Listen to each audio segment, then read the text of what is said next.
Hi! Oh, sorry, is that not what you needed? We're all pretty anxious about baseball? We'll tell you what, let's take a break and we'll talk about a team that never makes you anxious called the Leafs. It's a little bit of humor, see? Fun? We're having fun? Listen, I know what we're all thinking about right now, but midweek next week, Wednesday, the Toronto Maple Leafs will play a hockey game, and what's crazy about that is we don't know who the Toronto Maple Leafs are yet. We know most of them, but with an injury to Scott Lton, there's been a little monkey wrench thrown into the contraption that is this hockey team. It is a week-to-week injury, and I am not happy about it. Noted passion haver Scott Lton deserved better. But first, a word from Light the Night Foundation, Leukemia and Lymphoma Society of Canada. Light the Night is a uniquely Canadian experience uniting Canadians coast to coast in support of those affected by blood cancers. Funds raised stay in Canada to fuel local innovation, community support, and national impact. Last year, thanks to supporters like you, we raised over $6 million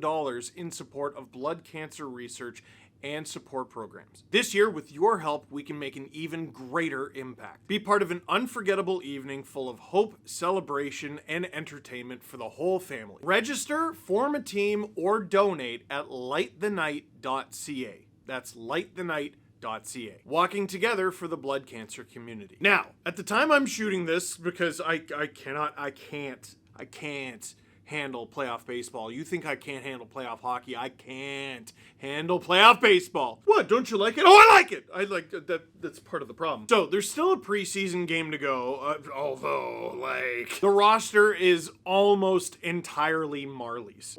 Hildeby is gonna be in net. It looks like we're gonna finally get a look at James Reimer. Simone Benoit is going to play because he didn't play much this preseason because of injury, but he's back. The roster is more or less set, or at least it was before Scott Lton got hurt. When he first got hurt, the reports were David Kampf simply slides right into the Scott Lton spot and Bob's your uncle. That's easy. And we talked about it on the podcast. And immediately, right after we left the studio, the Leafs put David Kampf on waivers. And now we know David Kampf cleared waivers. Now, clearing waivers is a good thing. It means the Leafs can send him to the AHL, but they also don't have to. They can trade him, and him clearing waivers actually increases his trade value. The fact that Kampf went on waivers and wasn't claimed doesn't mean no one wants him. Maybe no one wants him at that price. Case in point, Connor Ingram. Utah said, hey, anybody in the NHL,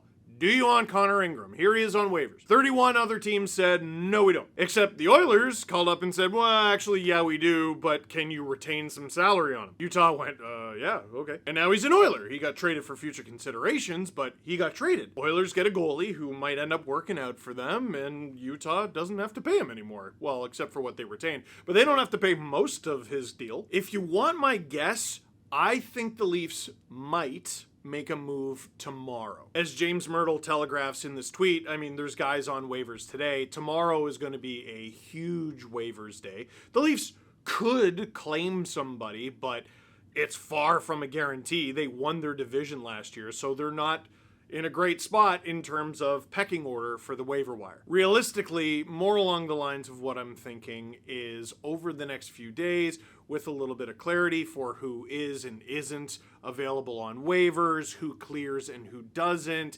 and who makes it through the final night of preseason healthy. That's a huge one.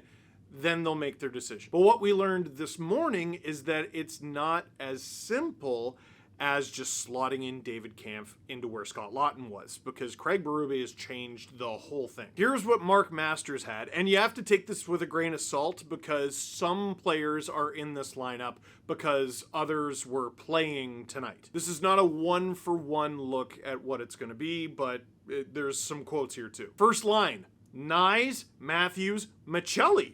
That's already different. We thought Max Domi was going to be there. Now it's Matias Michelli. We've seen this line. We've seen it. And we were probably going to see it throughout the season just to change things up from time to time. But it's not what we thought it was going to be already. Second line, Bobby McMahon, John Tavares, William Nylander. That one stays the same for now. Third line, this is where things get all screwed up. Dakota Joshua, Max Domi in the middle, David Kampf on the right.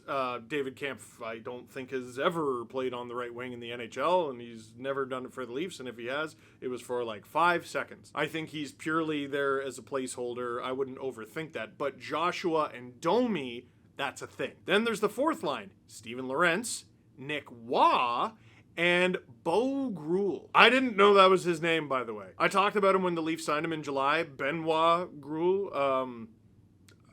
I Googled him on HockeyDB, and his name came up as Bo. All right.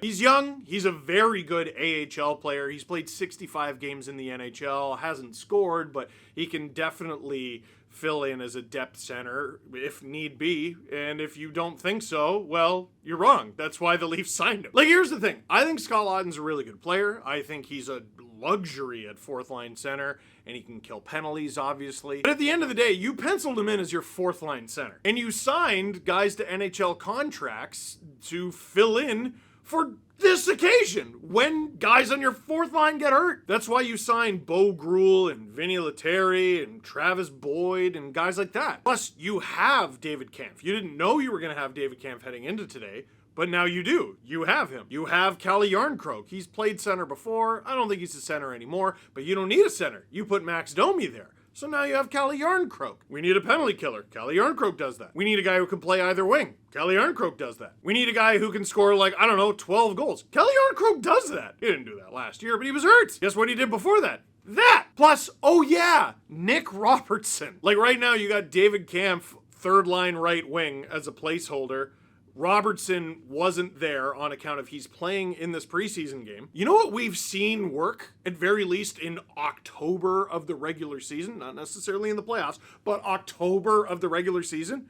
Robertson with Domi. And you're basically just putting Dakota Joshua there instead of Bobby McMann. Hey, you know what you could do? Just put Bobby McMann there. Joshua up with Tavares and Nylander? I don't know. Last year, I really wanted Bobby McMann with Tavares and Nylander. I thought it would work. I really need to see more out of him. I do. I love Bobby. I believe in Bobby, but defense, I don't think is a mystery at all. I might as well go over that. McCabe, Tanev, yeah, I know. Riley Carlo, yeah, I know. And then the third pair is Oliver Ekman-Larsson and Ben Danford. Ben Danford is junior eligible. He's great, and I think he's going to have a long career. He is not making the team.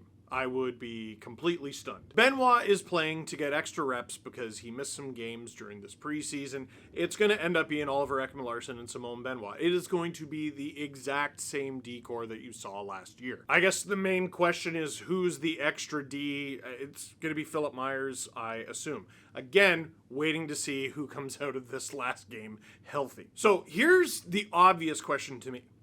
Why don't you just slot in David Kampf onto the fourth line when Scott Laughton is hurt? You know you can play him on the fourth line. He was your fourth line center most of last year. You know he can kill penalties. You've let him kill penalties for you for several years now. Kampf's been in this role since 2021? Would you like an upgrade on Kampf? Sure. You have one. It's Scott Laughton, and he'll be back by Halloween, which is a pure guess, but they said week to week, which I hate. Day to day means don't worry, they'll be back soon. Month to month generally isn't a common thing. They'll just tell you the guy's out 1 month, 2 months, 3 months, 4 to 6 months. Week to week is gobbledygook. I don't know what? You know what week to week means? Anywhere between 7 days and the end of time. So I'm gonna blindly guess a month. You're not heading into the playoffs with Kampf as your fourth line center.